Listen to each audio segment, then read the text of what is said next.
8 से 9 लाख रुपया महीने का स्टूडेंट्स यूके के अंदर बनाते हैं जो स्टडी वीजा पे जाते हैं। बिस्मिल्लाहिर्रहमानिर्रहीम, अस्सलाम वालेकुम। दोस्तों, आज की वीडियो के अंदर एक क्वेश्चन जो पूछा गया और बहुत सारे लोगों ने सोशल मीडिया पे देख लिया होगा कि स्टूडेंट्स जो यूके में स्टडी वीजा लेके जाते हैं पाकिस्तान से, इंडिया से या कहीं से भी, वो यूके के अंदर इतना ज्यादा काम करते हैं या यूके में इतने ज्यादा पैसे आपको मिलते हैं कि आप महीने का 8 लाख 9 लाख महीने का जो पाकिस्तानी रुपीज में बनता है आप कमा के पाकिस्तान बेच सकते हो। इसमें क्या हकीकत है, क्या इसके अंदर लॉजिक है और क्या इसके अंदर डिटेल्स हैं, आपको आज की वीडियो के अंदर शेयर करूंगा। ये वीडियो आपने जरूर कंप्लीट देखनी है। अच्छा, यूके के अंदर जो स्टूडेंट वीजा पे जाते हैं ना, सबसे पहले तो आपने स्क्रैच से स्टार्ट करना होता है, क्योंकि जब मैं वहां से वीडियो स्टार्ट करूंगा जब आप यूके के अंदर आ गए हैं। ठीक है, यूके में जो बच्चा आया है स्टडी वीजा के ऊपर, ये पहले अपने माइंड में जरूर रखें कि उसने लाखों रुपए फीस पे की है, उसके बाद उसने यूके का स्टडी वीजा हासिल किया है।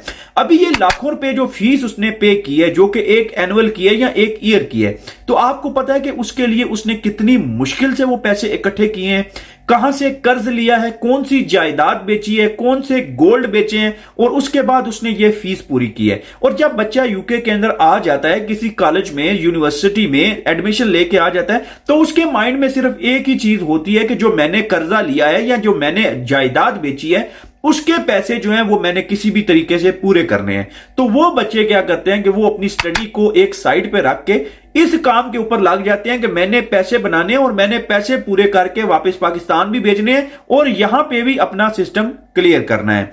इस दौड़ के अंदर उनको फिर जॉब्स तलाश करनी पड़ती हैं, और जॉब्स आपको मैं बताता चलूं कि सिक्योरिटी की जॉब्स जो स्टूडेंट्स मोस्ट प्रोबेबली वो ज्यादातर ज्वाइन करते हैं, क्योंकि इंग्लिश ऑलरेडी उनको आती है। क्योंकि स्टूडेंट्स जब बीए करके या फिर करके जाता है तो उसको ऑटोमेटिकली इंग्लिश जो है वो उसकी इतनी हो जाती है कि वो सिक्योरिटी की जॉब पे काम कर सकता है। अभी आपने ये बात अपने माइंड में रखनी है कि यूके में सिक्योरिटी की जॉब करने के लिए आपको एक लाइसेंस पास करना पड़ता है, जो कि सिक्योरिटी का लाइसेंस है। उसकी फीस तकरीबन 300 से 350 पाउंड फीस होती है, और वो लाइसेंस जब आप पास कर लेते हैं तो आप किसी भी सिक्योरिटी कंपनी के साथ एज अ सिक्योरिटी गार्ड काम कर सकते हैं, और वही काम बहुत सारे हमारे स्टूडेंट्स वहां पे करते हैं। और ये बात आपने अपने माइंड में रखनी है कि कुछ कंपनीज ऐसी होती हैं कि जो आपको अच्छी वेल पे करते हैं, मतलब अच्छी वेजेस आपको पे करते हैं। उसमें बहुत सारी ऐसी कंपनी हैं जो आपको एक दिन का, मतलब आप 12 घंटे की शिफ्ट करते हैं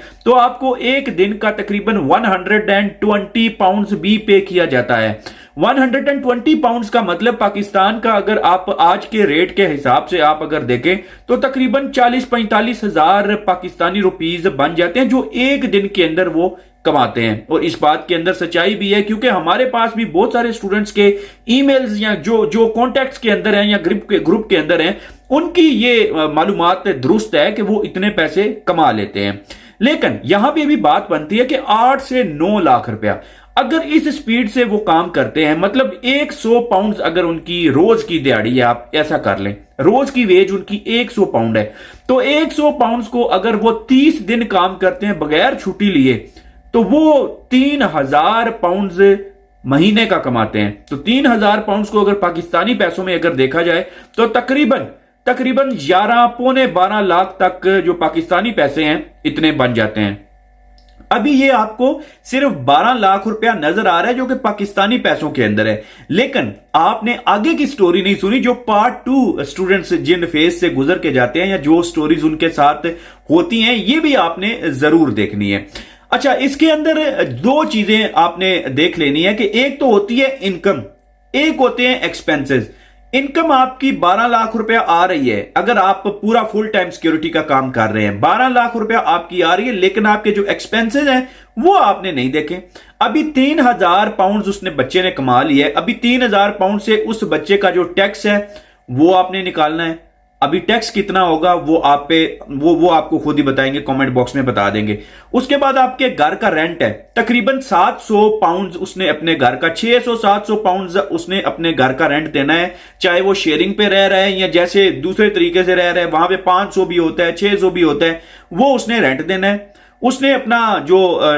कौंसल टैक्स है वो उसने पे करना है, उसने अपनी जो इंश्योरेंस है वो पे करनी है, उसने अपना जो ट्रांसपोर्ट है वो पे करना है, उसने अपना जो खाने पीने का ग्रोसरीज है खाना पीना वो उसने पे करना है, उसने अपना इंटरनेट का बिल देना है, उसने अपना गैस हीटिंग इलेक्ट्रिसिटी का बिल देना है, उसने अपने मोबाइल फोन का बिल देना है, इंटरनेट ये वो सारी चीजें करनी है। अगर उसने गाड़ी रखी है गाड़ी की इंश्योरेंस पे करनी है, अगर गाड़ी रखी है फिर गाड़ी का फ्यूल पे करना है। तो ये सारी चीजें अगर आप ऐड अप करते हैं तो वो जाके उसका जो अपना खर्चा है वो 1200-1500 1600 पाउंड तक उसका खर्चा निकलता है, अगर ये सारी चीजें वो पे कर रहा है। लेकिन अभी इनमें से बहुत सारे ऐसे स्टूडेंट्स होते हैं जो पार्ट टाइम काम करते हैं, लेकिन उनके फिर एक्सपेंसेस उस लिहाज से कम हो जाते हैं। अभी ऐसे में जितनी जितनी आप बड़ी कमाई कर रहे हैं तो फिर उसमें आपको टैक्सेस और बाकी अखराजात भी देखें तो वो अल्टीमेटली आखिरकार आके वो बड़ी मुश्किल से वही 500-600 पाउंड बनाते हैं, जो कि पाकिस्तान में 1.5 लाख बनता है। और कमाई के लिहाज से अगर देखें तो बिल्कुल इतने पैसे कमाते हैं, लेकिन जब आप एक्सपेंसेस निकाल देते हैं उसके बाद आपकी जो इनकम है वो काफी ज्यादा उसमें फर्क आ जाता है। ये चीज आपने अपने माइंड में रखनी है कि ये सिर्फ कमाई को देख के आपने ये फैसला नहीं कर लेना कि वहां पे इतनी कमाई है तो हम भी वहां पे बड़े आसानी के साथ चले जाते हैं। ये चीज आपने अपने माइंड के अंदर रखनी है। क्या यूके में वाकई इतने पैसे लोग कमाते हैं और उसके बाद बचत के अलावा इतने पैसे बचते हैं? कमेंट बॉक्स के अंदर जरूर बताइए।